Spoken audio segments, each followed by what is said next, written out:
Well, I'm fine. It was in our office too. But then it got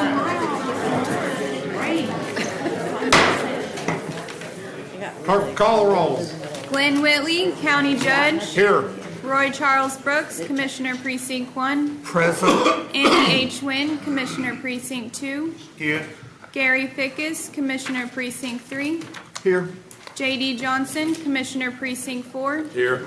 Constitutes a quorum. Thank you. Our invocation today will be delivered by Pastor Michael Burr from the Christ Chapel Bible Church in Fort Worth, a new father just recently. And so welcome. And well, congratulations. Thank you, gentlemen. Thank you, Judge. If you'll bow your heads with me. Dear Heavenly Father, we acknowledge your gracious presence with us this morning. And we start off by lifting up to you the people of Houston and all the people affected by Hurricane Harvey. Would you give them a spirit of courage and charity? Would you give them encouragement from Americans and from Texans? Would you give them resources and wisdom not only today but in the upcoming months? And please unite us, Texans, as a state to come to our brothers and sisters' needs. You have blessed us with great abundance. Move us to be abundant in our generosity. Father, I now thank you for the men and women in this room. They are your selected authorities. Your scriptures in Romans 13 announce and proclaim this fact.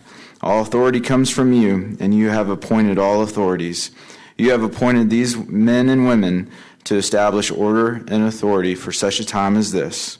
You have picked them for this day, so bless them with characteristics of integrity, humility, goodness, righteousness, and wisdom. Not only are they your selected authorities, they are also your servant leaders. They use their influence to serve the people of Tarrant County. Renew their energy, renew their spirit, renew their sense of duty to faithfully serve these great people. Give them success and favor as they administer and rule, as you gave favor to your great administrator and ruler, Joseph. Give them success not just for their own fulfillment, but for the outcome of their service, for the citizens of Tarrant County, and for your name's sake. They are not only your servant leaders, your selected authorities, but they are also your stewards. Grant them knowledge and wisdom as they work through today's agenda. Give them discernment to know what is right and wrong. Give them friendly unity as they share power, establish laws, and allocate resources on behalf of these people of Tarrant County. I ask all this to be true and for your favor to come upon this room in the marvelous name of Jesus Christ. In your name I pray. Amen. Amen. I pledge allegiance to the flag of the United States of America and to the republic for which it stands, one nation, under God, indivisible, with liberty and justice for all. Honor the Texas flag. I pledge allegiance to thee, Texas, one state, under God, one and indivisible.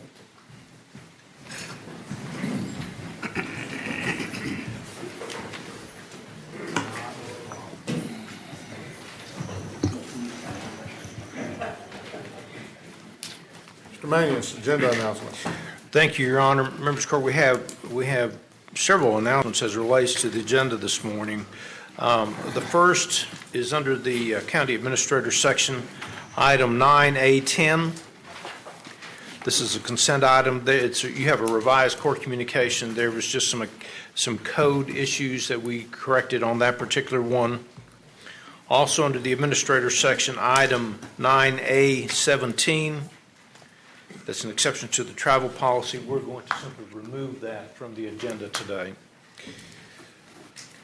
Under the Budget and Risk Management section, item 9B1, that's the FY17 appropriation adjustments. There is a revised court communication. We added some additional funds to several different departments, and so that's there. It's on the consent agenda, something that was submitted by Budget. If we can go to Juvenile Services on page 5 of your agenda, item 9F. Both 9 and 11. Once again, these are coding issues. They're revised court communications in your red folder dealing with that. Also on that page under purchasing, Item H2, this is bid number 2017-142. We're going to ask that that particular item be held for 1 week.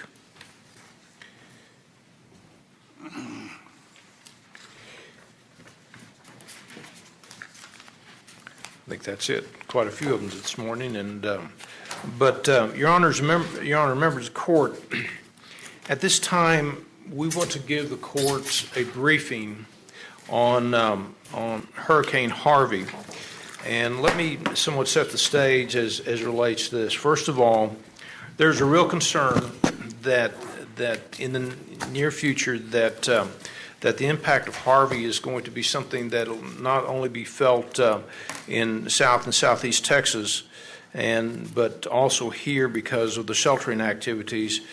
But just as important, there may be some longer-term impacts that are going to affect our FY18 budget. And so we're going to carry this discussion as part of our FY18 budget discussions, but also because this was not specifically agendized, we want to advise the court that this morning that we have sent an email blast to all the local media to make sure that they are fully aware that this briefing has occurred. We've made contact with them also in their communications with us, so the media is fully aware of that. We're going to ask that you not take any formal action on this particular discussion item, but this is simply a briefing to the court as to what we have experienced so far, what we know so far, and some of the things that we see in the near future. We will also go ahead and leave this as a standing item on our court agenda for the next weeks until we fully understand and can report back to you the impact of what we know about the impact of Harvey and also our responses to that. And with that, Your Honor, if you will allow me, I would like for David McCurdy, our emergency management coordinator, to come forward and speak a little bit about this particular issue. David.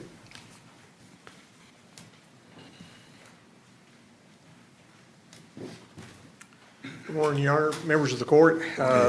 Busy times. 12 years ago today, we were dealing with Katrina. So it's been a long time back, but it's one of those things that comes up. Obviously, this is quite it's one of the storms for the ages, they say. This is something we haven't seen in nobody's memory. Nobody can remember this. So real quickly, we're just going to go over. Obviously, Houston has caused problems, especially in the main metro area, but also we have other friends and neighbors that are suffering further down the coast. So Harvey's dealt us a lot of problems, and we are, as a community up here, responding to help them any way we can. So real quickly, this slide here is it's kind of out of date right now because they've gotten so much rain down there. Typically, the hurricanes will come in, they'll blow through, and they're gone. This one has just showed up and stayed. It just won't seem to go away. Although in a moment we'll see that it is actually moving out. These numbers are a little old. They're actually into the 50s, 50 inches of rain. If you could think about the amount of rain that's been received just in the Houston metro area would cover the entire state of Texas in 4 inches of rain if they were able to spread that out. 15 trillion gallons of water. So it's a lot of stuff that they just can't deal with. So we're still in the rescue stage down there. They're still effecting rescues, finding people in their attics and on their roofs. So they're still trying to get a handle of what's going on down there. And as that goes along, we will be hopefully be able to assist them in more ways than we are right this moment. Just a real quick idea, it's back out over the storm has moved back out. It's now a tropical storm again. It's back out over the ocean. They're expecting it to make landfall later this week around Friday and run up through the Arklatex there and wind up going into Arkansas and eventually up into Illinois as a big rainmaker there. Good news, the rain is starting to taper off in the Houston area, but the runoff from all the waters that went further upstream is really going to make its impact starting immediately. So this is a marathon and not a sprint. So we're definitely going to be there for quite a long time. How has Tarrant County been responding? Take just a few moments. I've asked some folks to pop up and give us kind of a real quick brief on what they're doing. Sheriff, if you would, please, sir. And then we'll have Fire Marshal and Public Health also, and then I'll conclude in just a moment. Morning, Sheriff. Good morning. How are you? Good morning, Sheriff. Just a real quick overview on the impact. Right now, there's been several agencies requested to respond to that area. We have not. Our standard is we need a mission, we need an outcome, and we need to have full authority to do that, and certainly with y'all's cooperation. Secondly is that we have been impacted, whereas that TDC, or our Texas Department of Criminal Justice, is not taking prisoners right now because they're evacuating prisons on the South Coast. So we're going to have a backup of prisoners for the next week or so. We think that we'll get relief next week or as soon as Saturday, and we'll cooperate with them, maybe transporting prisoners. We did yesterday. The other thing that is happening is the governor has called up 12,000 National Guardsmen. We lost 11 yesterday to the Guard, including one of our chiefs, Chief Driscoll, who is now the head adjutant attorney of the state right now. And he is activated it down there, along with, and we're expecting a few more. So we're already filling the gap. We're standing by. We know there's several shelters that have opened, including Dallas. Dallas is reaching out right now for help for law enforcement, and we suspect that Fort Worth will be doing the same soon, and we may be seeing that. So we're just kind of standing by and seeing what we can do, where we can do it, and how we can do it, with making sure that the home front is covered also. So that's where we're at. Thanks, Sheriff. Thank you. Thank you, Sheriff. Thank you, Bill.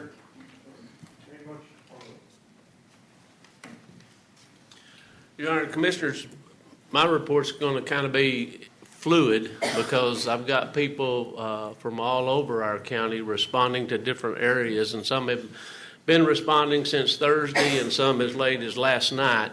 But I can tell you that we have teams from the Tarrant County area that are down in the Houston area, in the Rockport area, in the Port Aransas area, Corpus Christi area. Several of them are staged at San Antonio, which is the state staging center down there. We have personnel from, let's say, the city of Grapevine that are down at the staging center in San Antonio that are helping with staging and logistics. Also, there's some emergency management people that are down there helping with staging and logistics. We have SAW crews for the Houston area and the Rockport Fulton area that are down there. We have about 9, as of this morning, boat crews from different cities that have responded down there to the Houston area and in and around the Harris County area. It's just not the Houston area. We have some all-hazard teams, which consist basically of a 4-man engine company from different cities that are down there helping with the rescue. So it's staying fluid. We're getting more requests, and we're also trying to fill those from others. We haven't run out. We still try to take care of what we have here. We're not looking at the situation there, but we do have day-to-day. We have several medics that are down there with paramedics, and it's a little bit of a concern, but we're watching that. When they're starting to transport people by plane into Love Field and DFW, they need some more medics to transfer some of those people. So there's always every day in our county a shortage of medics. So far we haven't had an issue with that. But things are real fluid, but we're stepping up to the plate and doing what we can to help the people and the state request. So that's what I have at this time. Thanks, Randy. Good morning, Your Honor, and members of the court. Good morning, Benny. So I just wanted to give you a quick update. Public Health has been working with our emergency management through the Joint Emergency Operations Center. We have our staff embedded there to provide real-time information back and forth between Public Health and the JEOC about the developing situation, and also helping with shelter management. Our epidemiology team has been activated, and they're currently working with our emergency management and the current shelter managers to start shelter surveillance. The big public health concern being when you put a lot of people together, there's always a chance for any kind of disease outbreak. Typically, we're worried about diarrheal illnesses or respiratory illnesses, so that's front and center for public health. Secondly, we've also done an internal capacity assessment. We have staff available and ready to go if ever called upon, and also volunteers available and ready to go if called upon to help out on the Gulf Coast. But that would be on a as-needed basis because right now they're in response and recovery mode. Usually public health efforts start after the water is receded and cleanup is happening. But we're ready and able to assist in any way when we're called upon. So that's all we have at this point. Thank you. Vinny, have we activated the Medical Service Corps? The Medical Reserve Corps, yes, sir. They've been alerted, and I know that there has been a request made, but at this point we're working with the emergency management folks to coordinate that effort. Yes, sir. Thank you. Thank you. Thank you all for all your help so far. Like I said, this is going to be a long-term event. We're trying to coordinate. We're asking all of our 41 cities and special districts within the county to contact us, the emergency management folks, to help us coordinate. Otherwise, we'll have a lot of folks moving around. So by coordinating it, everybody together, it should make it hopefully a better response than we have. So the big question is, how can I help? Right now, everyone is saying, please, feel free to donate any kind of money that you'd like to the Red Cross, the Salvation Army. Those are the two main focus points right now. We're asking people not to donate goods. We don't need clothes right now because we don't know what we need. For right now, the response, especially down in Houston, Nueces County, Aransas County, down in that area, is getting money to the right people to do the right job. So please, if you are in contact with any of your folks, go to American Red Cross, to the Salvation Army. They have ways that you can donate. You can do it on your phone. I don't remember exactly how, but you can certainly do this. And as time goes along, there may be needs for additional types of donations, but for right now, we are really stressing, please, please, please, donate your funds to these charities, and that should make it a whole lot better for us. We are currently embedded in the Joint Emergency Operations Center with the City of Fort Worth. We're in constant contact with the state of Texas, and we are coordinating 24 hours a day, trying to make sure we get everything done. We had a call with the mayors and the emergency management coordinators, again, stressing the fact of let's make it a coordinated effort and make sure that we get the most for the most folks. So do you have any questions? Let me add just a couple of things before we open the question. We did have a meeting yesterday, a press conference kind of with Fort Worth, and Fort Worth has prepared to take probably somewhere around 1,100. They've got 5 shelters that will take a total of about 350. They also have a couple of other shelters that will max out somewhere around 400 to 500 each. From that standpoint, the folks who have shown up thus far have been folks who have driven themselves into this area, as was mentioned previously by David and others. That whole area down there is still in the rescue stage. They're trying to get people to safety and then keep them safe. The rain's supposed to continue, I believe, through tomorrow at least, and then they'll have the runoff that will continue probably at least through Thursday or Friday.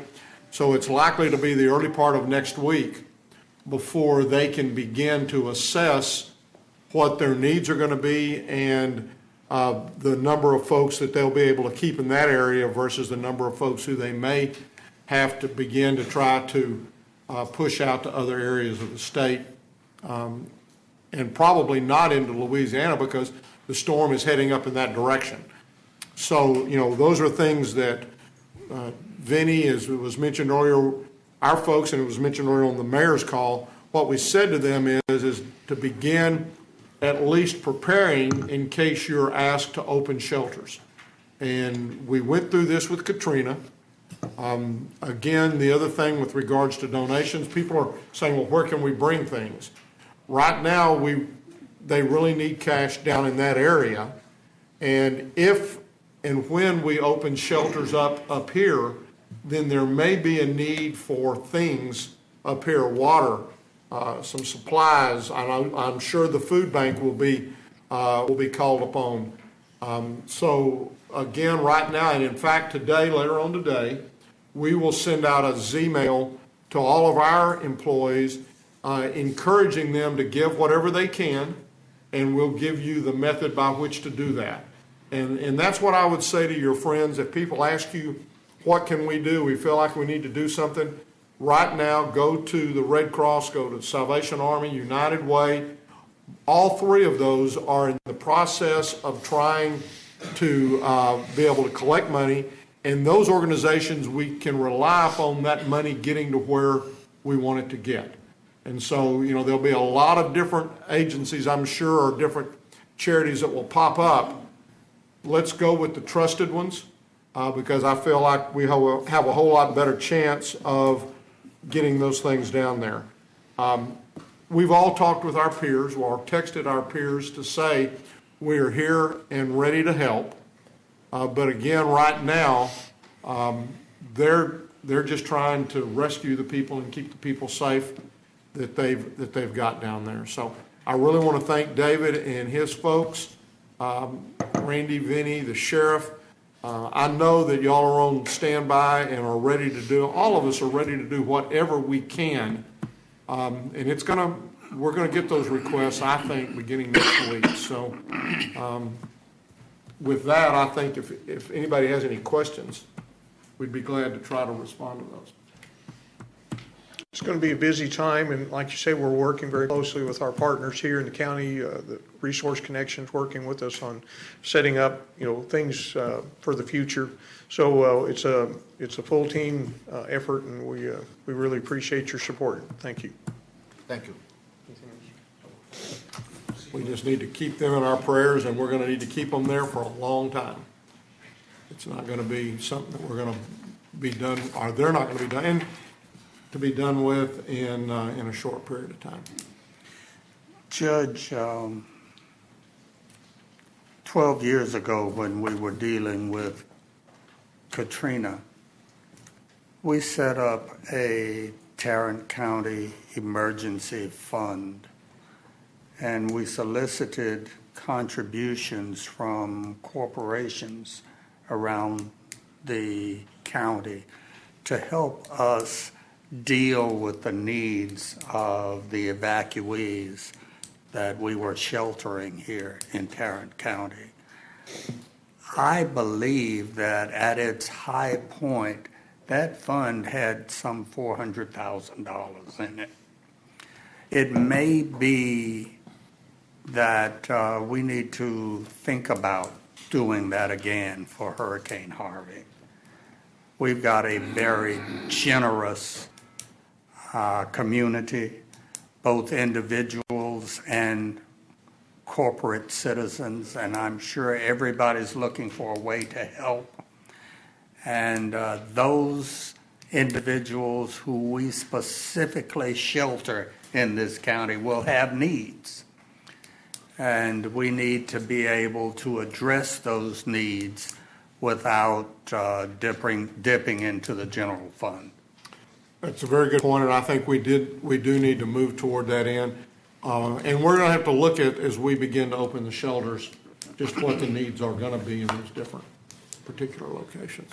Well, when you have a disaster like this, and this is a personal issue. I got a brother who lives 200 feet basically from Buffalo Bayou, and it's got water lapping at his foundation and no electricity and can't get out of his home. But the taxpayers, and by saying that, the counties and the cities are ones that are bearing the brunt of the cost of this. And when you look what the legislature just went through, you wonder why, because this happens. Doesn't happen every year, but every year in Texas, something unusual, unique, disastrous, whether it's a major fire, a flood, whatever, it's costing cities and counties the dollars and their taxpayers, and those decisions are having to be made by the local elected officials as they should be on those dollars. And we just need to remember that and remind our friends in Austin that this kind of stuff happens. So, Good point. Very good point. Any other comments? Then we'll move to the next item. You have before you the minutes of our regular meeting of August the 22nd. Move approval. Second. We have a motion and a second. Any discussion? Please vote. Motion passes unanimously. Commissioner Brooks, I believe you have a couple of resolutions. I do. The first one honors Dr. Melinda Veach, who for several years has headed Tarrant Churches Together, has provided compassionate leadership in the ecclesiastical community here in Tarrant County. Melinda is retiring and moving on to other responsibilities in another part of the country.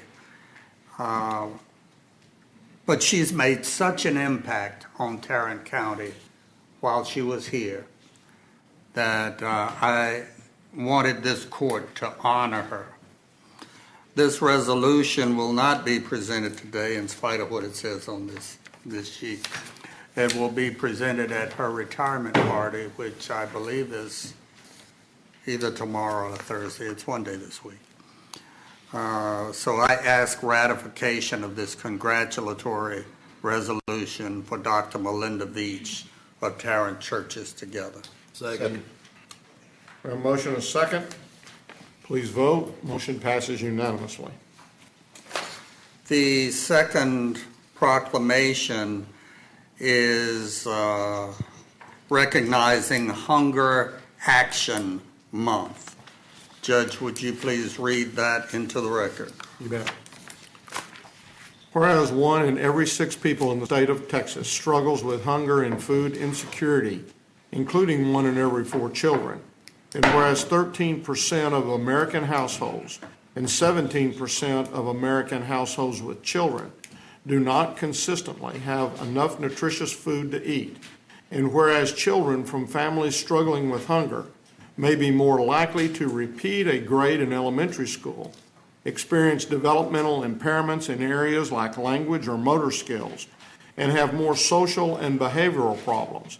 And whereas partner agencies in Tarrant County are allocated food by the Tarrant Area Food Bank, which provides more than 2 million meals to over 53,000 households in 13 Texas counties monthly.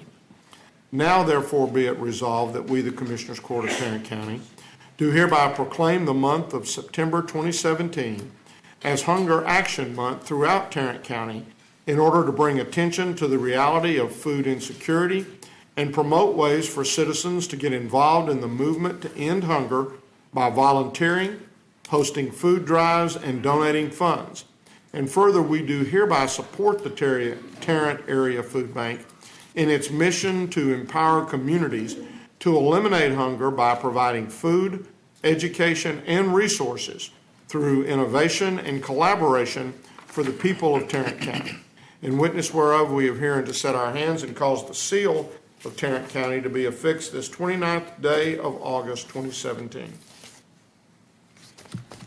Many of you know that as president of the National Association of Counties, I have adopted as my presidential initiative Counties Addressing Poverty in America, especially as relates to our children. Helping to feed our children is one of the most effective ways of addressing poverty. As you heard in this resolution, hunger affects brain development, and stunted brain development contributes to poverty. So it's important to provide ways to feed the children. Thank you for letting me slide that in, Your Honor. I move approval of this proclamation. Second. We have motion and second. Please vote. Motion passes unanimously, and I see we have several folks from the, We've got several folk from the food bank. The designated receiver is Mr. Charles Boswell, Senior Director of Policy and Programs for the food bank. But all of y'all with the food bank, come come on join back. us at the podium.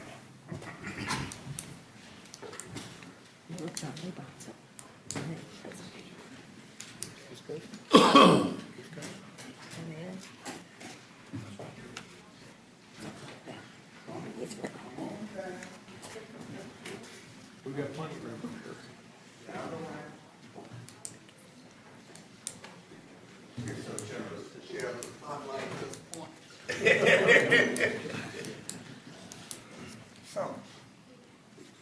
Y'all get on around there. I'll be looking that way, Bo. I know they're looking at your best side. I have to turn my back on you. But I know they're looking at your best side now. Go ahead and turn around so they can see the front side.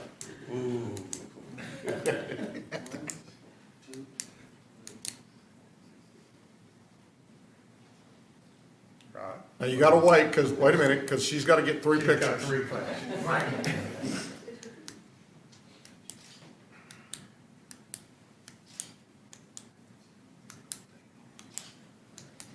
Good. Thank you, sir. Whoever is the designated speaker, speak. I'm Bo Soderberg, Executive Director of Tarrant Area Food Bank. I think this is a highly appropriate time to be doing this. We will be focused on those unfortunate families whose homes have been destroyed in Houston, and we will all do our best to make them welcome, to feed, shelter, clothe them. But this proclamation couldn't come at a better time. It's a reminder that what we had yesterday, what we had last week, and what we had the week before in Tarrant County, we will continue to have even as we welcome new guests to the city. We greatly appreciate the Commissioner's Court for adopting this resolution and helping us lift the issue of domestic hunger a little bit higher and make it a little bit more visible during the month to come. Thank you so much on behalf of all of us. And Judge Whitley, you're well familiar with Paula Jernigan from Mission Central, one of our very important partners in this fight. Thank you very much. Thank you so much. Thank you all. Thank you for all your work.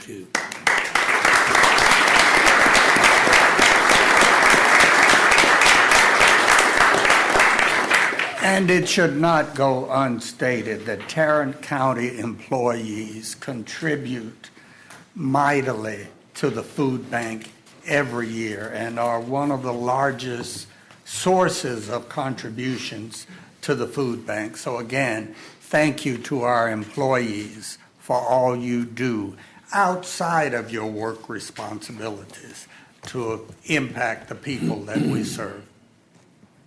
Thank you all again. Thank you. Court members, you have before you the consent agenda. Move for approval of the consent agenda. Second. We have a motion and a second.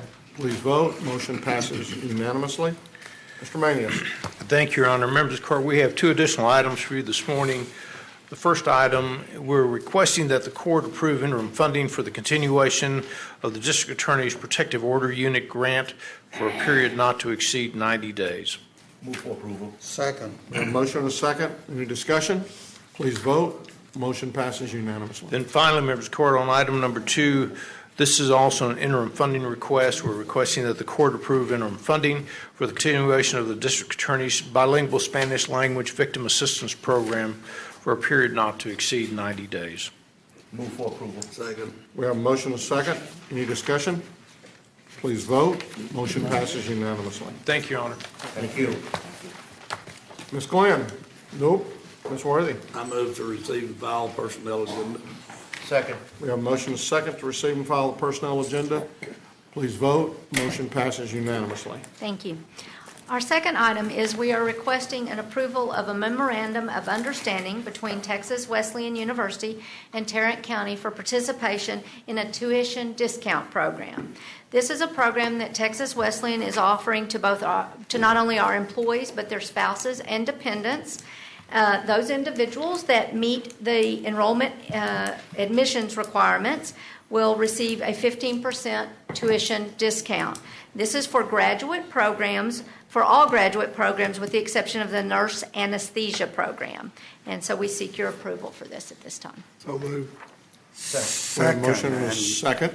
I congratulate Texas Wesleyan for this forward-looking approach to providing education to our people. Commissioner, I will withdraw my motion if you would like to make that motion. No, it's You're, fine. you're a board member? Yeah, I am, but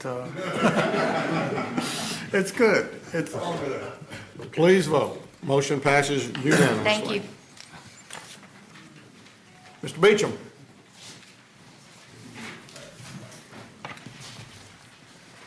Good morning. Good morning. We have 5 items for your consideration this morning. Our first item is a bid award recommendation for RFP 2017-121, RFP for community-based detention services for our Juvenile Services Department. Recommendation would be to award to Youth Advocate Programs, amount of $70,000. If approved, we're seeking contract approval from the court. Move for approval. Second. We have a motion and a second. Any discussion? Please vote. Motion passes unanimously. Skip to item number 3, another bid award recommendation for bid 2017-148.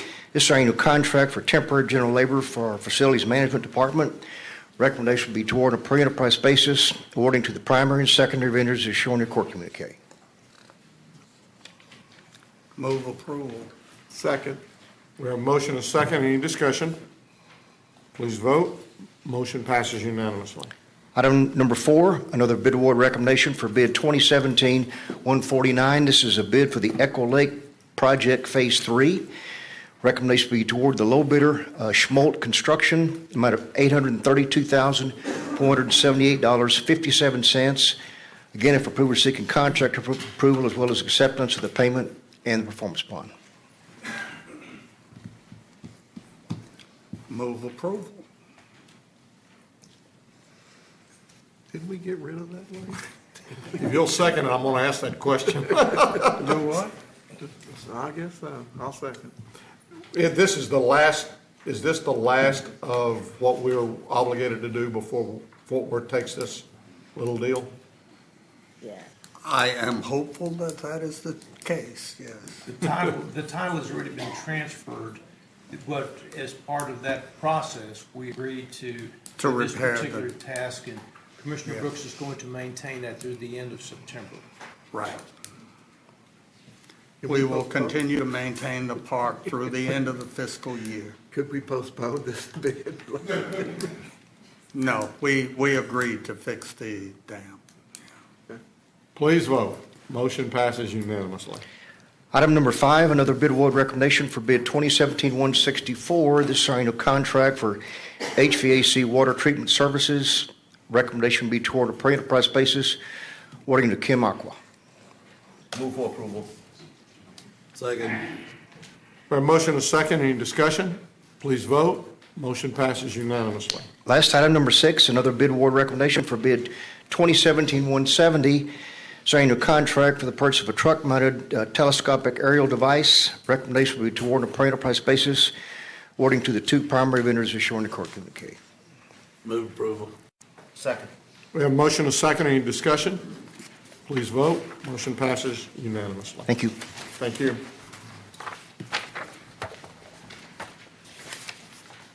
Commissioner Johnson, I believe you have an interlocal agreement. Let me get to it.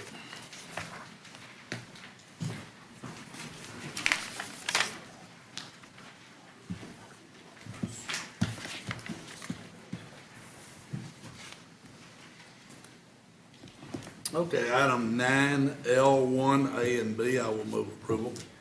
Second. We have a motion and a second. Any discussion?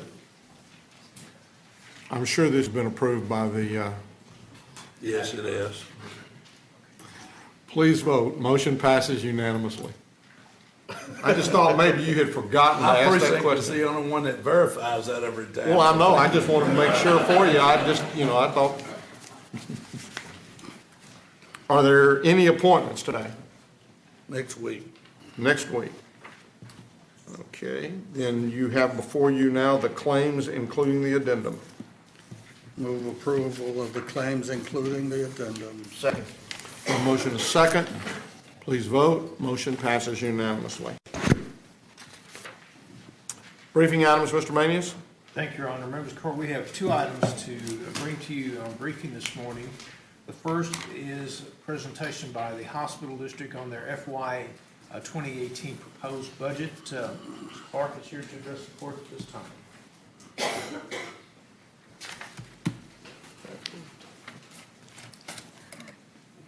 Do I just, Need to do is advance them down. okay, Okay. thank you. Good morning. How are you this morning? Great. Well, or depending upon how your presentation goes. Oh, it's going to be a good morning. I like your confidence. All right. I'd like to also recognize that we have three of my Board of Managers here this morning. We have our Chairman, Charlie Powell, our Vice Chair, Dr. Chuck Weber, and also our Finance Committee Chair, Steve Montgomery. So we have a full show this morning. So the highlights for our budget this year, this is our fiscal year 18 budget. And just as a reminder, our budget year starts October 1, so we'll be on the county year-end budget as well. One of the more important points I'd like to make is the district was able to budget a combined return of 1% for an operating margin. This includes both the hospital as well as the physician network. That actually fully funds the strategic investment and partnership within Acclaim. And I'll talk about that a little bit more on the next slide. We also really focused on the top side opportunity this year on the revenue cycle, the collections from our payers this year. The last couple of years, we have really focused on all of the expense opportunities that we could throughout the network. So, and we also have focused on our care coordination, making sure that we have appropriate admissions. There were a few opportunities around volumes. We have a new urology group that began in August. We also have increased some of our invasive lab volumes. If you recall, we had that new service start about 2 years ago. That was new for JPS. And we also remodeled one of our tower floors, and we took that from a lower level of care to a general med surg unit. And you will see that because we closed that for about 4 months to remodel, we've had a full year of opportunity for this year's budget. So when I get to our patient days, you'll see about a 3% increase. We also looked at our labor productivity, and we'll be focusing on making sure that our labor levels are complete and appropriate. One unusual thing that we asked our Board of Managers for approval for is DSRIP. DSRIP is a very complex issue for us this year. HHSC is not quite complete with this year's DSRIP metrics. So typically, we would not have any changes after the approval of our board. But because these metrics are continuing to change, there may be changes at the departmental level, but there will not be any impact to the bottom line once we get our final metrics. We are increasing the JPS Future Fund that we set up last year. There's a slide to talk about that in more detail, but we're increasing that by $5 million this year. We also have design and development dollars and capital for an ambulatory surgery center, a cancer center, as well as a psychiatric ED. And that psychiatric ED, if you recall, is located on the 10th floor of an older tower. So that needs to be badly redesigned and relocated. And as a reminder, the completion of our Northeast Medical Home is also a priority. That won't be opening until December of 2018, but there's a lot of resources that will be used during this year. We're also looking at expanding our respite bed, community collaborations, and also our community health clinics, realigning those and making those more efficient. So there are a lot of numbers on this page. I've got some nice graphs on the next few pages, so I'm not going to be covering this in detail.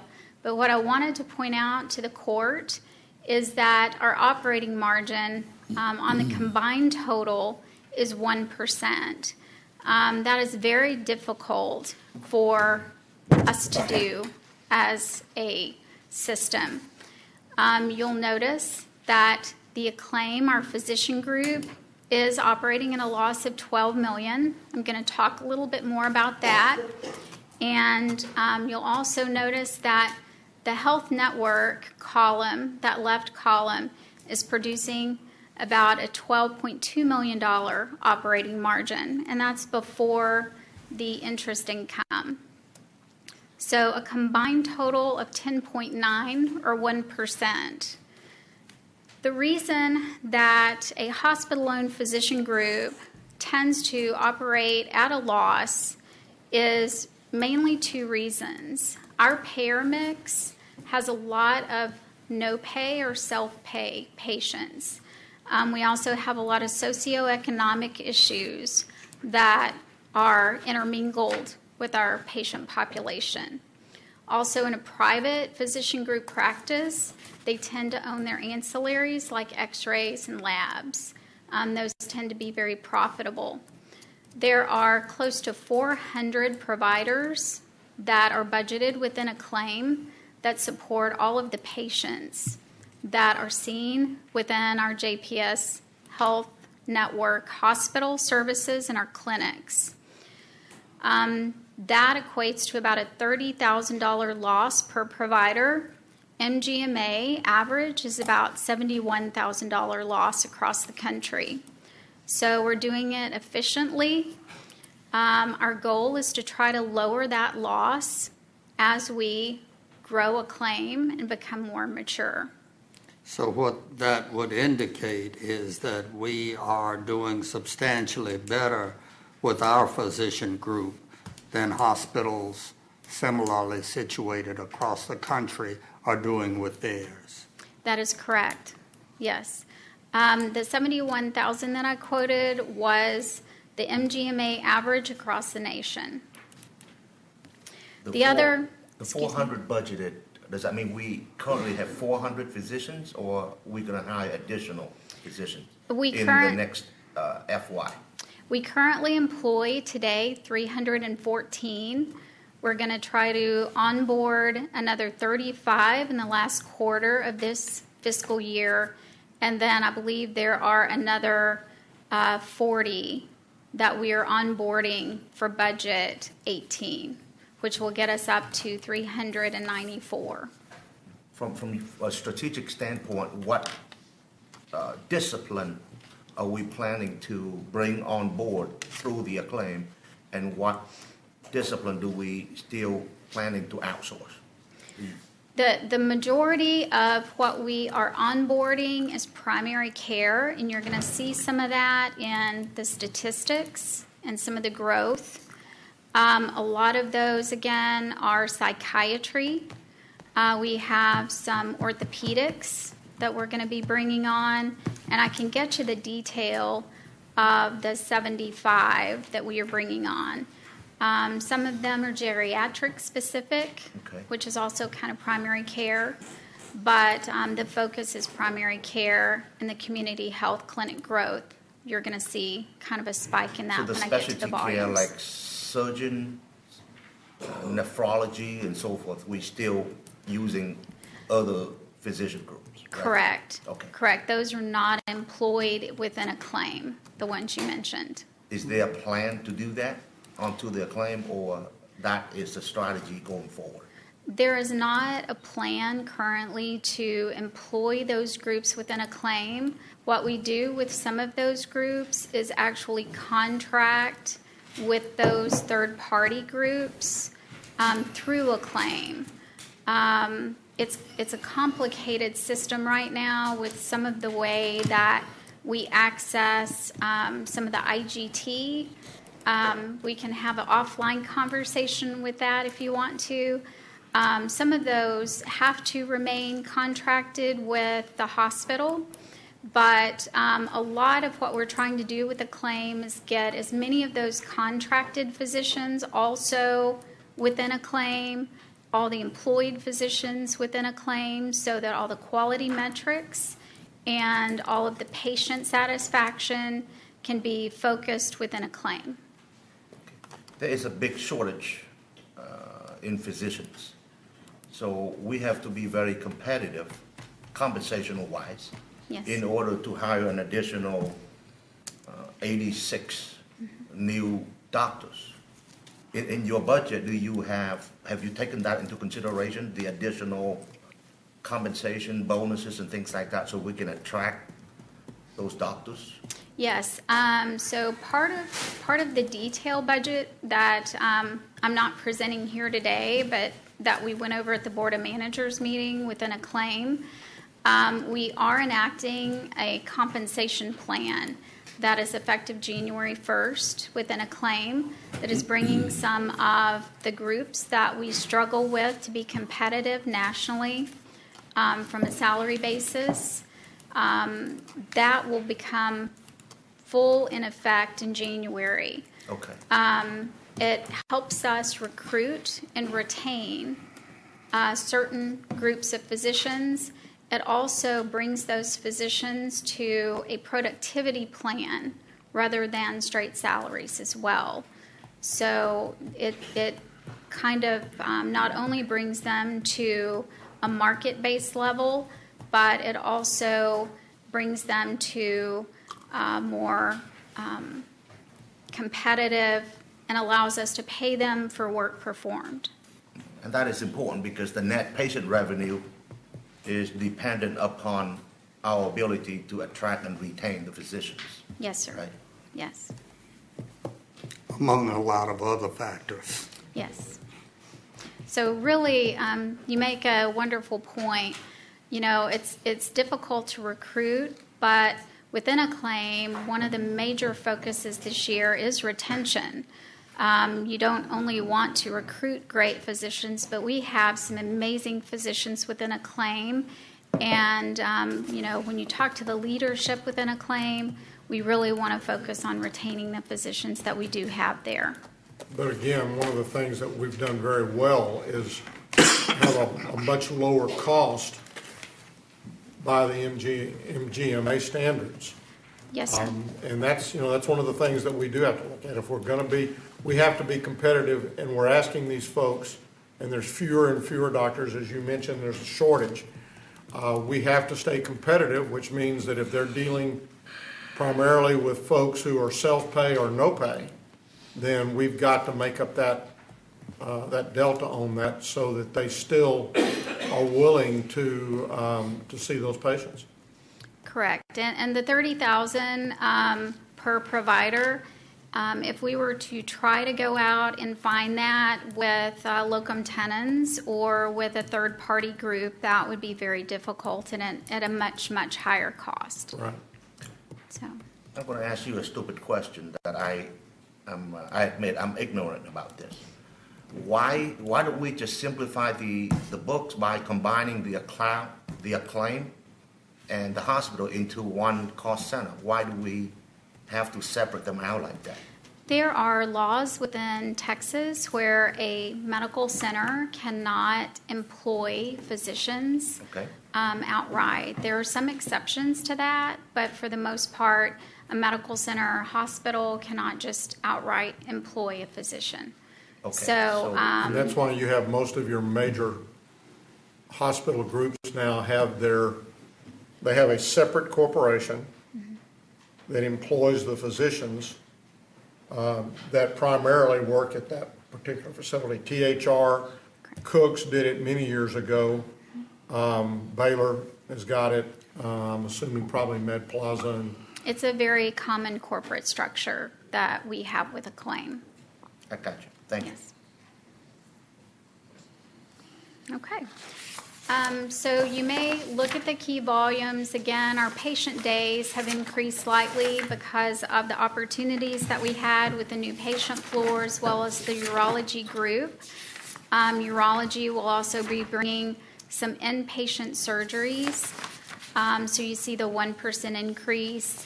We are just about at capacity in our ER as well as our urgent care.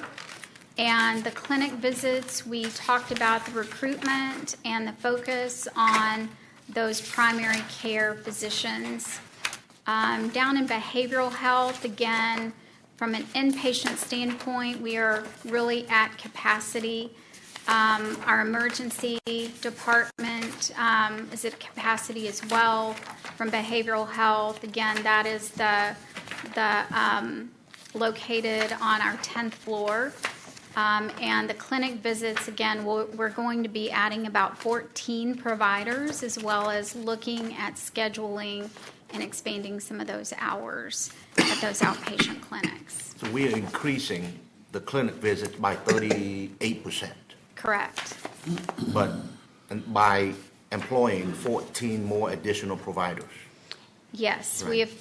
we have 14 providers budgeted to be recruited during 18. Yes. Do we have enough facility space to accommodate that much growth We in do. 1 year? Yes, We do. We do. But you're also expecting to get more efficiencies out of the Acclaim organization and the new contracts that you're entering into with the existing clinics and the doctors that are in those existing clinics. Correct. We're looking at also how we're scheduling in the psychiatric clinics. So, but most of that growth is coming from the 14 new providers. Okay. So you will be using the existing facilities in creative ways by perhaps expanding hours. Correct. Correct, just slightly. There is also, and our vice president over the psychiatric area has also looked at no-show rates. We have a high no-show rate for some of our clinic visits, so some of those are just the art of scheduling as well. Right. So from a hospital-only standpoint, this is our income statement. We expect to end up the year around $6 or $7 million this year from an operating margin standpoint. We have budgeted $23 million. Again, a large part of that growth was to help offset the investment that we have with our physician coverage and Acclaim. And I've got some graphs to kind of help explain what's going on there. So our sources of revenue come from 4 big pools. Our first one is patient service revenue. This is our billing and collecting from insurers and Medicare and Medicaid. We get just over 40% of our total revenue from that area. Our other large area of support is our property tax revenue at 39.5%. Our Medicaid supplemental funding is the gray piece of the pie at just over 15%. And then we have other sources of revenue, tobacco funding revenue, MHMR, grants, and other non-patient sources. So our areas of expense, our Our biggest asset is people. Our compensation is half of our operating budget. We are labor intensive. People take care of people. The orange piece of the pie represents other types of professional coverage. That's our physician costs. That 13% is more people. So about 63% is really labor cost. What's covered under professional fees? Physician salaries under professional fees? Is it? Professional fees is not the physician salary component. That's actually over in the acclaim area. So professional fees, the largest part of that is going to be other professional payments that we pay for the connection coverage. That is not necessarily within the acclaim area. We also have administration cost, GME, graduate medical education, as well as administrative costs. Okay. So that is the orange slice of the pie. We have purchase service, which is about another 10%. And most of that is actually paid for our electronic medical record costs. That's a very expensive part of that. We also outsource some of our other services for patient care. Medical supply and drugs represent about 15% of that. Pharmaceuticals are a big cost for our hospital. And then you have a small sliver of other, about 7%. We have utilities, repair and maintenance, leases, insurance in that piece of the pie. And then depreciation is just under 5% for our plant and equipment. So there are a lot of words on this page. Most of our net patient revenue increase came from a Medicare rebasing. We did pick up some money for uncompensated care on Medicare. Volume growth, our revenue cycle strategies we talked about earlier, as well as a charge master increase. Our ad valorem tax increase was proportional to that increase in the tax base. Our disproportionate share dollars declined with an overall decrease in federal funding. CMS decreased the entire funding for that pool by 15% this year. So that cost a net of about $5 million to that gray piece of the pie that we were talking about earlier. Compensation. Again, we try to focus on some labor savings this year and productivity, as well as really keying in on any overtime dollars. Professional fees.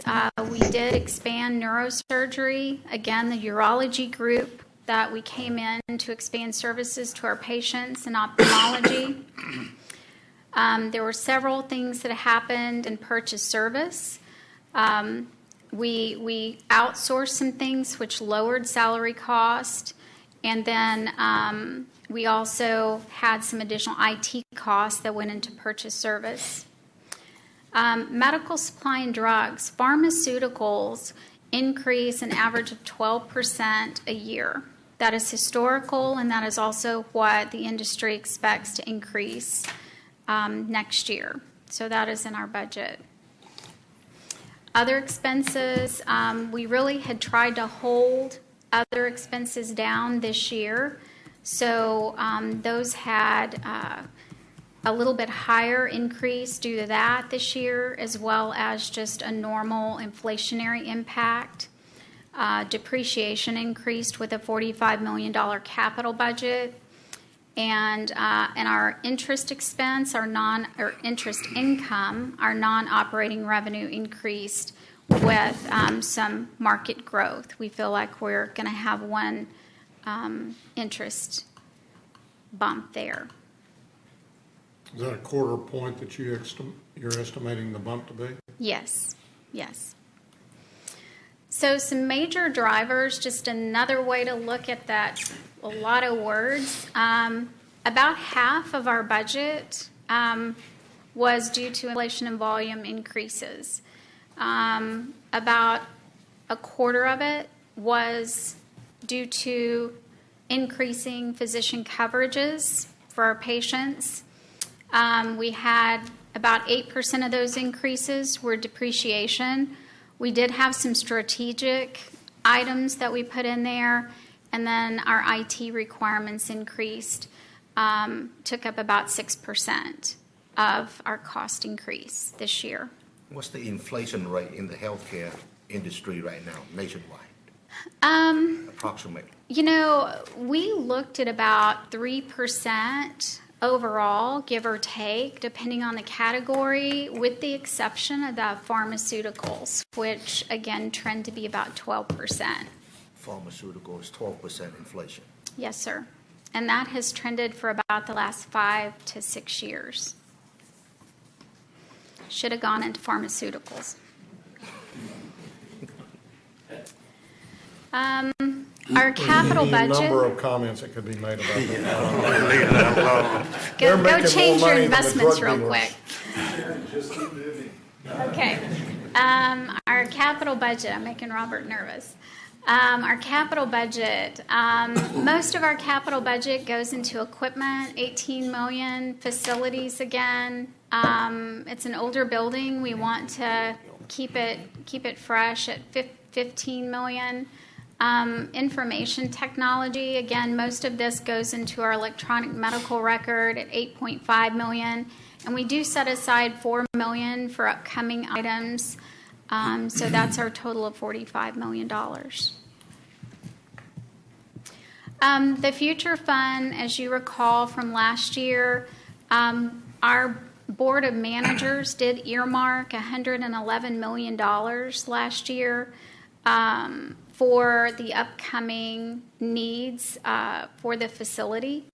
And they did approve an additional $5 million to be put into the fund during the budget process this year. I will just reiterate what I said earlier to you in some of our previous meetings.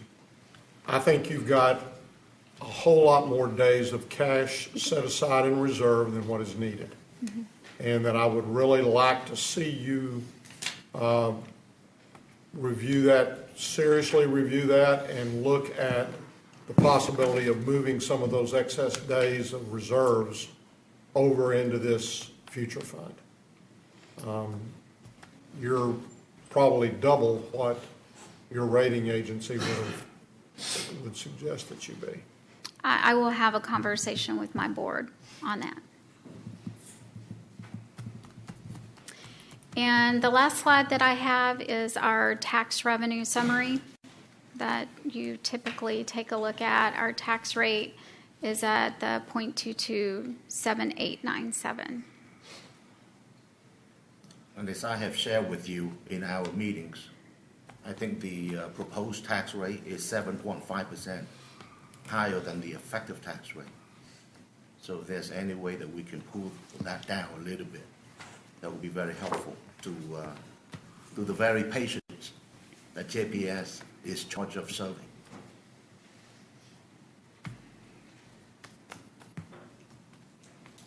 Questions or comments at this point in time?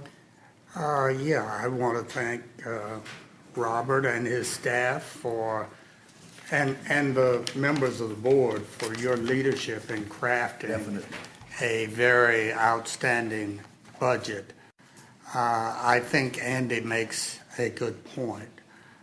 We need to bring the tax rate increase down, even though the legislature did not pass the 6% cap. We probably ought to observe it since there are things that we're trying to do with the hospital that we could use the public's goodwill to accomplish. So we know that the demand for services will continue to grow in the future. This court supports your efforts and this budget. Balancing the medical needs of our citizens with the strain of increasing property taxes is difficult. However, I believe that we can accomplish this with the budget that you're presenting today. In today's presentation, there is a 1% operating margin included in the overall budget. I'm proposing that the line items concerning the operating expenses remain the same. I'm also proposing that the operating margin be reduced by $5.9 million, and that reduction be reflected in a decrease in the current tax rate, so that we will then be below the 6% cap. Yeah, and I would echo, I know what Commissioner Brooks has just said. I think that services that you're providing are very important and that we must maintain those services. The margin, I think we can look at it hopefully reducing a little bit from that standpoint and bringing us back to being right under that point. I would say, and I appreciate your attitude very, very much, and I appreciate the attitude of this court. I want to thank Sharon and her team for the past 6.5 months of due diligence and hard work, and that's just the concentrated effort, of course. As you all know, with budgets, it's a year-long process. And I want to appreciate and thank you very much. I also want to thank our board members for coming here. They have day jobs, and so I appreciate the fact that they give so much to JPS. The other thing is I want to thank you all. I want to thank you for the briefings you've allowed. I want to thank you for your input. I want to thank you for your agreements, and I want to thank you for your disagreements. I think that makes a better hospital district. I also, listening to what you just said, Commissioner Brooks, I want to applaud you. We at JPS are constantly trying to draw the balance between a responsibility to the taxpayer and a responsibility to the patient. And that line is oftentimes thin, and that line is oftentimes difficult.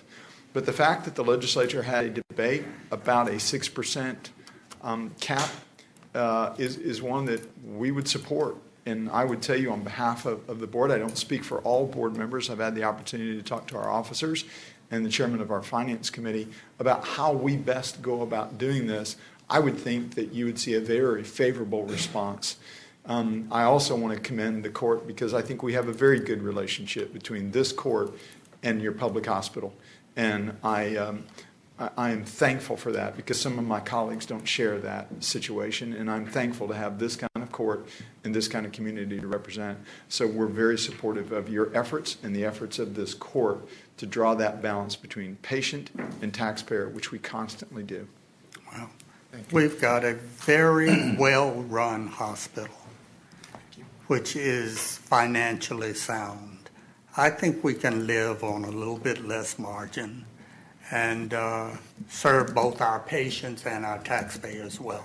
And I just want to echo my appreciation of the board for what y'all do and the way you approach it in the very serious manner in which you approach the day-to-day operations of that hospital. I know that I've worked on volunteer boards before, and I have not seen anybody that takes their job more seriously and really is out there trying to make sure that things are going as they should go. So thank you again very much.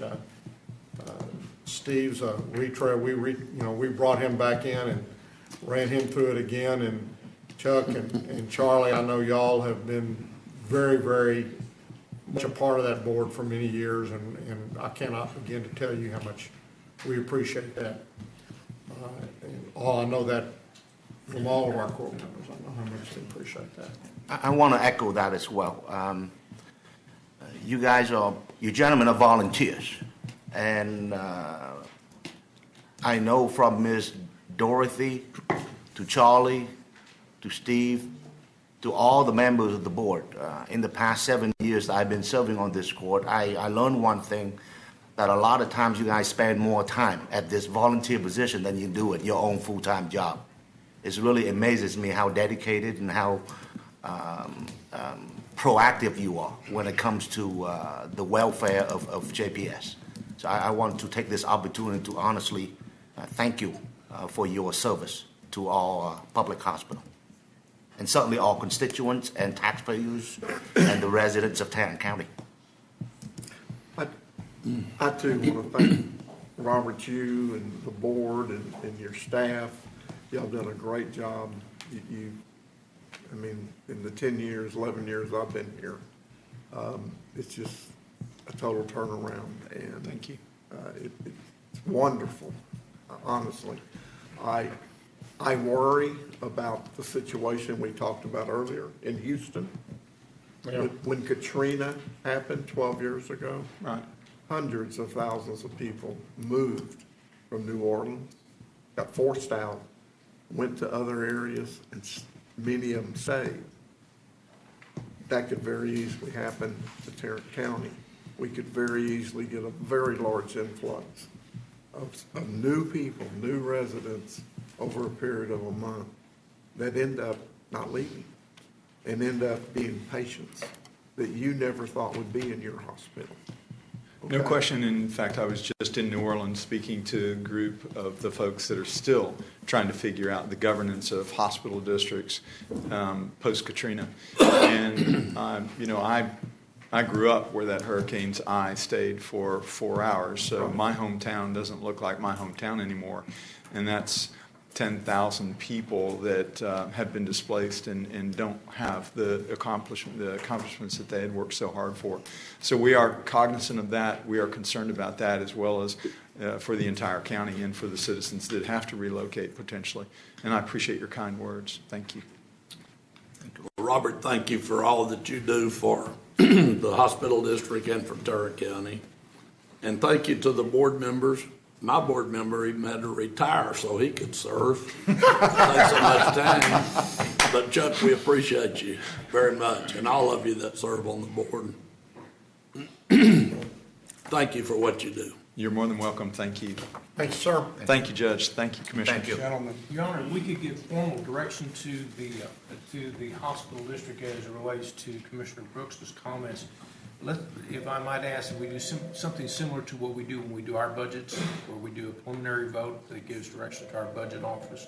So, Commissioner Brooks, you've made some recommendations. The proposal was to keep the expense items the same, to cut the operating margin by $5.9 million, and to lower the tax rate by that proportionate amount. If that's a motion, That's a I'll motion. second. Yes. We have a motion and a second. Any further discussion? We've got an audience participation Yeah, before we we'll get to vote, I would think.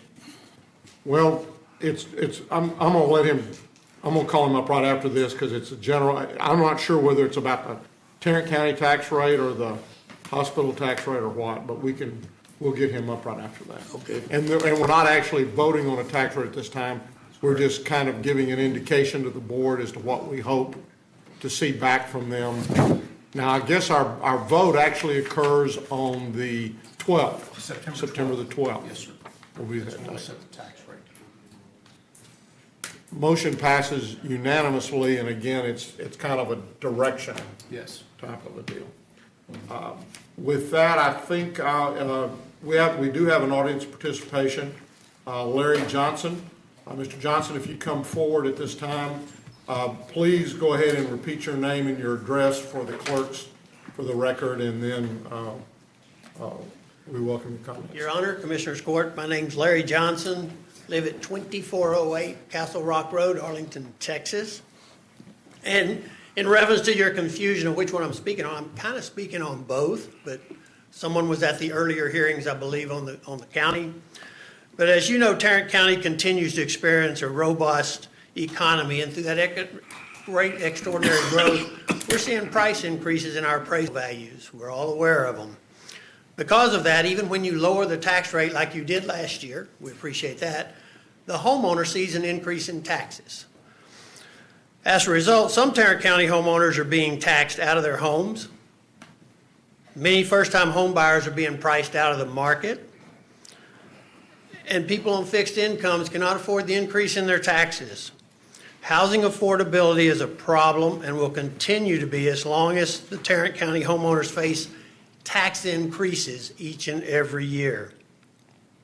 As the Tarrant County Commissioners continue the 2018 budget process, the Arlington Board of Realtors, and I forgot to mention I am the CEO for the Arlington Board of Realtors, ask the Commissioners to adopt the effective tax rate for 2018. This would allow taxpayers to keep the same amount of tax, and you would experience a revenue increase from the growth that Tarrant County has experienced in the new homes and things that have been developed.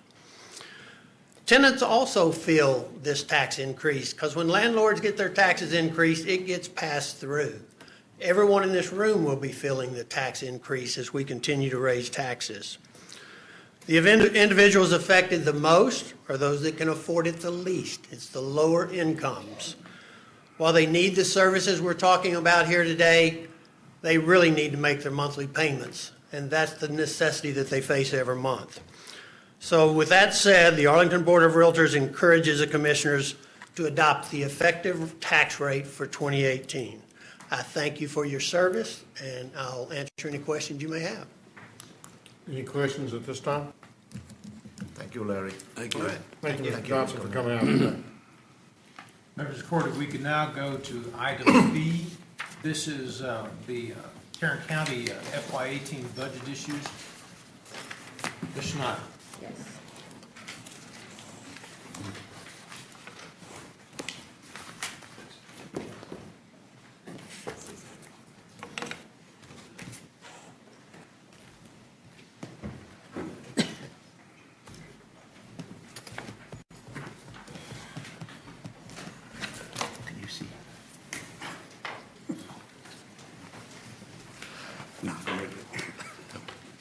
Gonna.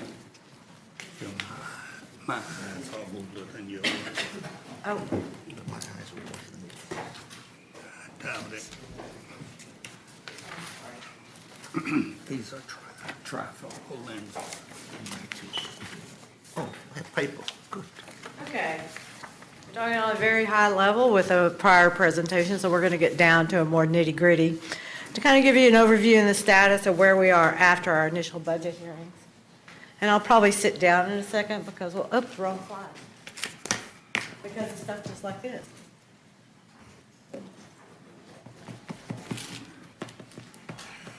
Here we go. So we tried to just say, where did we start and where are we now? So on the front page here, on page 1, and I've lettered those for identification purposes if you want to ask a specific question. We just took all the revenue changes, things that happened during the budget hearings, and kind of mapped them out for you. The most significant thing on here, and this is kind of very fluid still, is, I missed the letter, cash carry forward under general fund. At this point in time, we did not have to reduce that $550,000 that we had indicated was due to tax refunds. Obviously, the tax refunds are still going to happen, but because of his other changes, they've somewhat neutralized. Again, it's still very fluid, so that may come back to have to be addressed at a later time. And when I say a later time, in the next week. There were a few adjustments to interest income, a few small changes to cash carry forward with the exception of the one noted for road and bridge fund. Again, I forgot to put the letters by cash carry forward. And you'll see on the next page some recommendations that we have regarding that $700,000. Minor changes again in debt service. Anytime you have a small fund like that and you have a change in interest or cash carry forward, it impacts the taxes, which get reallocated back up to the general fund. Again, we're talking very minor numbers here. It's $105,000. Questions before we move on? Yeah, I'm still trying to catch up with you, I think. I understand. So we're on page 2? Oh, it depends on where you want to be. Where are you right now? I was moving on. All off of page 2? Yes, sir. Okay, No, so to I guess- page 2. To page 2. To page 2. Well, I think I'm with you up until the time we move to page 2. So Okay, let's- page 2. These are some adjustments that we're asking you to take formal action on. The ones that are formal action would be the numbered ones, and I think we did get them all. It was intentional that we skipped that informational info there, kind of in the center page after number 8. Yep.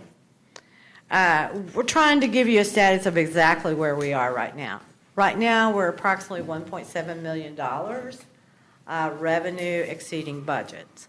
But as I say that, I want to point out and emphasize very loudly, there's a few revenue issues that are being dealt with daily that could impact the revenues downward by as much as $1 million.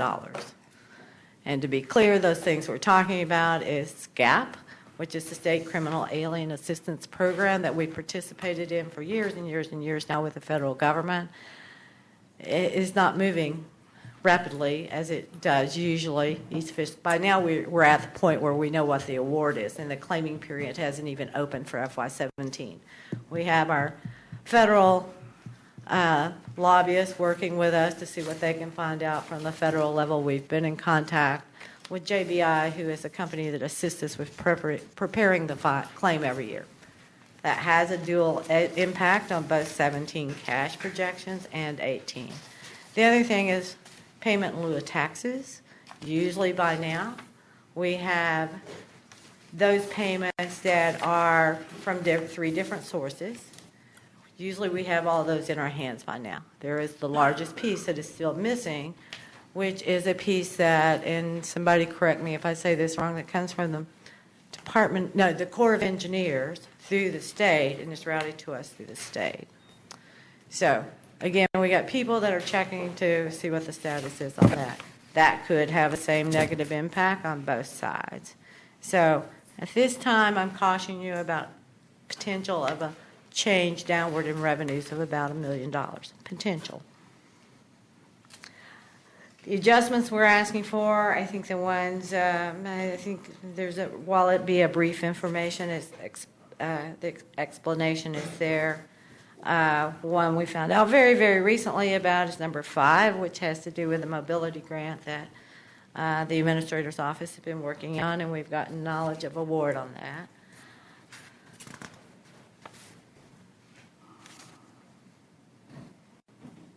So that's basically revenue that we're getting as a result of that grant. It is a grant, but there's some grant match included, so we've got a corresponding expense, and that's a half a year's worth of match. Now there's discussions that'll be had with sharing that cost amongst cities in our area, but those discussions haven't firmed up or probably even happened yet. So right now we're anticipating that we may pay 100% of that. And I think it's a 3-year grant, and over 3 years it's $270,000. This represents a half a year. Yes. Good job, Russell. You see with numbers 9 and 10, I'm sorry, number 9, it's our recommended uses of the increase in cash carry forward in the Road and Bridge Fund. We took some rather radical approaches to the Road and Bridge Fund since there was a decrease in cash there. So we made some strategic adjustments that now that there's a little bit of breathing room, we're asking that we restore.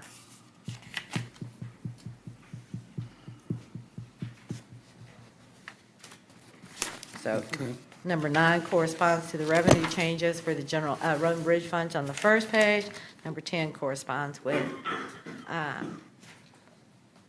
the same thing on the first page for debt service. All right. So if I could have a motion to approve numbers 1 through 10 on this second page, would be appreciated. So moved. Second. We have a motion and a second. Discussion? Please vote. Motion passes unanimously. I should have sat down. Then we come to our pending issues. And our pending, okay, I am going to sit down if you don't mind. Permission granted? Yes. Yes, go for it. We do care for your back. I appreciate that. And then I can warm back up. The pending issues are those things that we were left after the budget hearings for further consideration. Now, the total of these, and I'm sorry, I did not put that on your page. That was not very considerate. It's $650,391. Is that the total column over the total? Yes, sir, it is. 650? What? 650, 931. 931. And just as a summary, right now we're at $1.7 million to the good.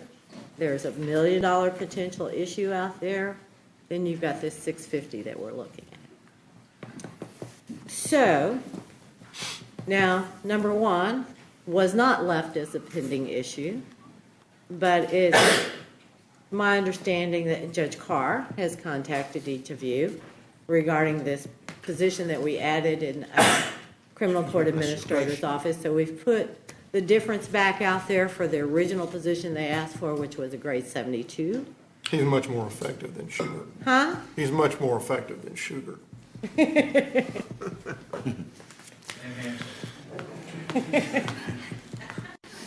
So that one's back out there.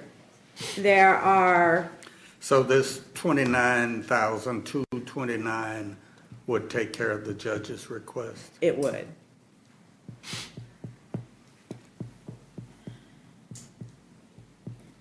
And to be clear, it's the Veterans Court, is it, or mental health? Veterans? Veterans Court. Okay, I'm sorry, I interchange those sometimes. Judge Carr does so many things. Be clear, the program manager is currently funded under a grant, so we would be bringing that position into the general fund, and then those funds allocated in the grant would be used to create the grade 18. So that's the methodology that we're looking at here. Are you looking for a motion? We can talk about these individually or all together if you'd like. Since this is a standalone department, let's take a motion on that first. I move approval. I'll second. We have a motion and a second. Any discussion? Please vote. Motion passes unanimously. The next 4 are related to the Sheriff's Department. They left the podium at the budget hearings with a request for 6 positions with some small related operating expense and capital. 1, 2, 3, 4, 5, 6. Now, it should be noted, I did have a brief conversation with the sheriff the other day that there's a grant that our participation in is coming to an end actually next week, the end of August. And there's 2 cars that were purchased with that grant. We're waiting for information from the granting agency for permission to retain those vehicles. We have not received that yet.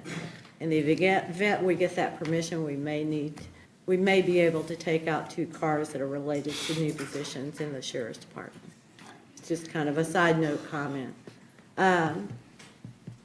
Their request, and if you look at the very, very back page of your documentation, we did provide a narrative that the sheriff sent to each of you last week, in case you need to refresh your memory on what those positions were. There's a mental health deputy who not only serves mental health warrants, but also does transportation amongst facilities, including state hospitals outside the area. And Sheriff, if I misspeak on one of these, please correct me. Where'd you go? Oh. He's over here. There is a bailiff for probate court number 2. There are 2 deputy sheriffs that will be used for their downtown patrol unit, and I believe the operation hours would remain until 8 o'clock at 10 o'clock at night. Okay. Then there's 2 lieutenants for confinement at Green Bay. Now, looking at the structure of the staff at Green Bay, there are currently 3 lieutenants, which obviously is not enough to staff anything around the clock. It takes a minimum of 5. And there's 9 sergeants.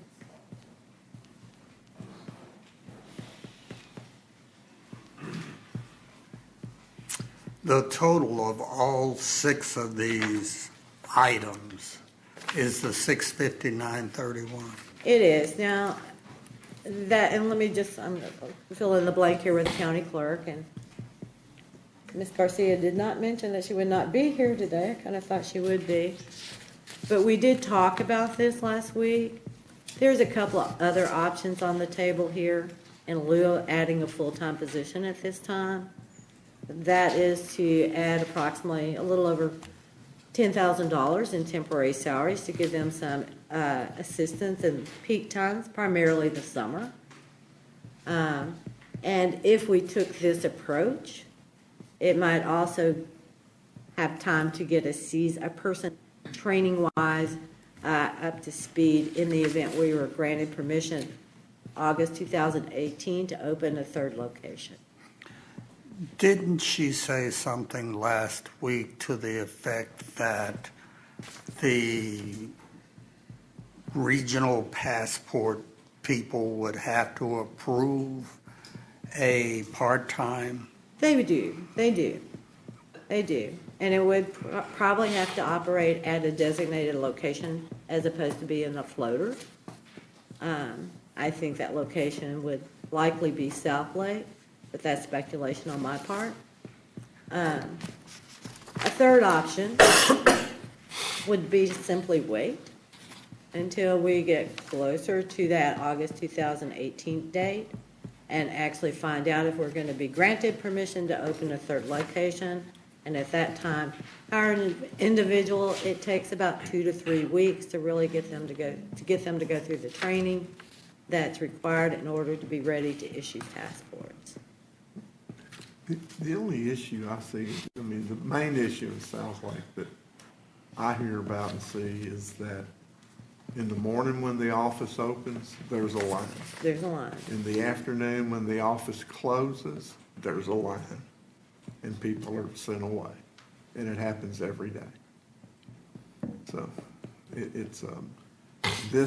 a person would eliminate, well, I think Mary Louise had said somewhere in the vicinity of 20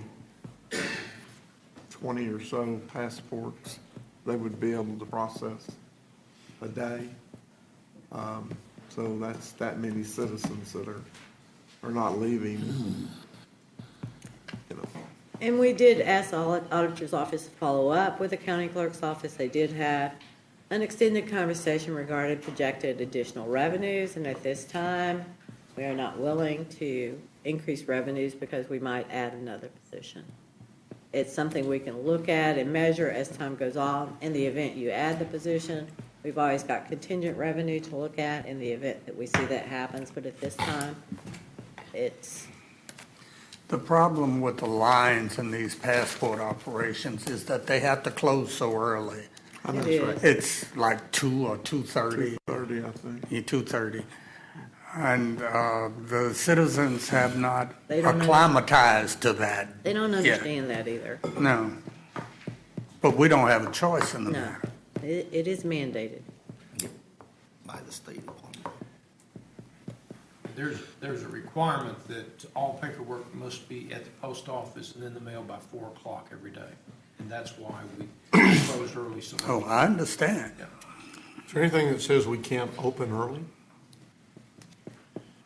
Well, then we have an issue with security in the building also. I mean, the building opens when the building opens, and we don't want them to be the only 2 people there. Well, the building's open. I mean, the people get in, they're standing at the door. They're not outside at the door. Okay. They're in the building on the 3rd floor at the door. So, It might be the alternative is to say, okay, we're gonna open a little bit earlier, closing at 2:30. they'd have to get permission, I'm sure. Well, and I don't really know what the backside of the process is after they close at 2:30, how long it actually takes them to accomplish the task of completing their paperwork and getting it. Well, they've got an hour and a half. Well, evidently, what she is doing has met all above and beyond the requirements of the passport Absolutely. people. That's correct, Commissioner. We're doing a remarkable job with the handcuffs they put on us. So, but, it's just, do we try to serve more people to get the lines down, or do we just continue to have a line? So, So what are y'all's druthers with regards to items 2 through 6? On the downtown patrol, the option is we grant those 2 positions to continue the downtown patrol, which is to improve public safety for the downtown campus. Right. Right. If we don't have that, do we have any other security service provided? Not at all? No. 0. That's when we had people sleeping down there. And we don't have people sleeping now. And that's a good thing. I would move approval of items 2 through 6. I will second that motion. We have a motion and a second. Can I ask a question? Sure. Debbie, Yes, sir. how are we gonna fund this if the revenue, the prediction that we will lose $1 million in revenue comes true? How are we gonna do that? It would impact undesignated that we currently have budgeted, our standard, and it is included in our computation for where we are with our reserves. But it would impact that $5 million that we currently have there. So whatever the difference is would come from that. So I want to go back to that end. I want to go back to the previous question. You said that we had about 1.7 million Correct. that we thought we were of additional revenue. Not, I don't want us to call it 1.7 in additional revenue. The status. Of all these things are 1.7 to the better. To the good. So if we lose $1 million, then we're still 700,000 to the better. Right. Which would cover these 651,000. It would. And that's assuming the number is $1 million. It could swing from there.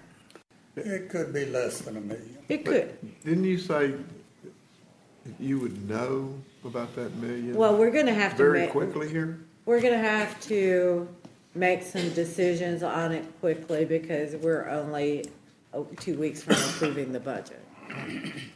And when I say we, this is we. Right. Okay. Well, it's too tight for my comfort, but. For what it's worth today, the auditor doesn't have any additional revenue that we feel we can offer. I'm sorry. As Debbie said, there's so many things moving, there's so many uncertainties, there's things that are happening, and we just don't feel comfortable that we have any additional revenue. We've added what we gave back for the road and bridge and the debt service, and where we are right now. We'll continue to look at it, but as of today, we don't have any additional revenue. I was at the TAC conference, Ledge conference last week, and I believe I got some email regarding the indigent defense that we were going to be getting an additional 340,000. Is that in there in these numbers? It really is. There's a couple of dynamics without being real specific that offset. But it is in there. Yes. Okay. That's what I wasn't sure, so. Yeah. Okay, I have a motion and a second. Any further discussion? Please vote. Motion passes unanimously. Now, just a couple of other FYIs, things that we still have pending that we're looking at. Of course, we'll recalculate merit based on our most current payroll. We expect it to change marginally. Never changes too terribly much, but we always go through that process with a more current payroll to get the most dollars as we can into the department's hands. We've got one item in capital that we're looking at to see if it needs to be remain in capital or redistribute to some sort of operating expense. In the end, that'll be a neutral impact, shifts things from operating transfer to. So anyway, we're also looking in the general fund, maybe a reallocation between our self-insurance funds for workers' comp and property damage. May make some minor adjustments there as we're trying to look them, make sure we are maintaining our reserves in those funds as we should be. But again, it'll be a neutral impact. That's the only thing I can think of. I'm sure there's probably 30 or 40 more, but. Well, you've got 2 weeks.